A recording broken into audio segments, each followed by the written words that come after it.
January the 13th, 2025. As you're looking at Comet Atlas come into view, this is the LASCO C3 satellite, and it's giving us a wide perspective. Comet Atlas rose, it came up in from the bottom of our solar system, right inside the orbit of Mercury. Now, what we're seeing is the top of the arc, and it's going to start diving, and it's going to go right across the orbit of Mercury. Mercury's not going to be at that orbit point at that time, but that's how close it is. Very large, very impressive. Check that out. It's pretty good ways from the sun. Some are saying this thing is headed straight for the sun, guys, but it's not. The numbers don't point to that at all. As a matter of fact, it's about 8.9 million miles from the sun right now. It's not going to get much closer than that. It's about to dive back down over the orbit of Mercury. Now, if we pull this down, here you can see this is C2024 G3 Atlas, today's date. And you're looking at what's called the JPL model.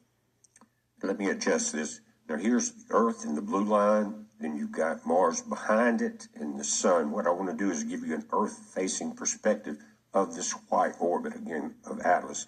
It's right where the dot is, right over 3 on G3. There's a little white dot. That's our current location. It rose up from the right, and it's going to dive down through the left. I'll tilt it up to give you an idea. But we're dealing with 0.096 AU. It's giving you the distance from the sun right there, guys. And that is 8,923,757.5 miles. So it's it's not headed towards the sun as some of the headlines are talking about. Now let's go back to the JPL for a moment. If we tilt it down, see where it rose up inside the orbit of Mercury. And it's hard to see from the Earth because it's in the sun in the daytime, so night would be the only time and probably late. But again, it's going to dive right through the orbit of Mercury going back out. So it's not going to be close to the sun or the Earth, but you may get some views, better views, as it's diving down through Mercury again.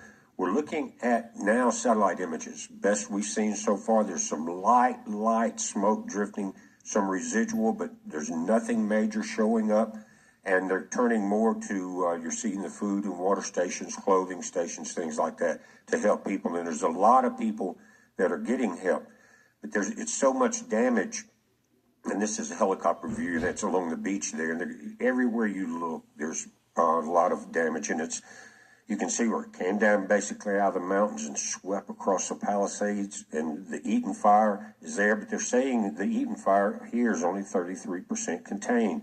There's nothing burning. They're not letting people get back into Brentwood, and they're saying that one is 11% contained. So I think we're about to see a major thing come to Los Angeles. This is the smart LA 28. Poster city of Los Angeles, technology for better LA.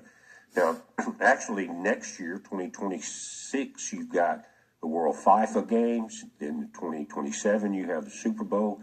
2028, you've got the Olympics, 3 years. So it looks like they kind of want to burn everything out and make it rise like a phoenix, rise in their image. And you'll see that as Gavin Newsom picks up in this conversation. But it's kind of ironic. You had the big reservoir that had been dry for a year. It needed a little bit of repair so they could fill it back up, but that was delayed. But they could put all that money into the sanctuary city funds, right? And wherever else the grifters were. Now they've got big plans, and they're already talking about it. This was, I think, yesterday afternoon. I'm going to play this. It was an interview with Gavin from an NBC reporter. So check it out, guys. Let me know what you think below.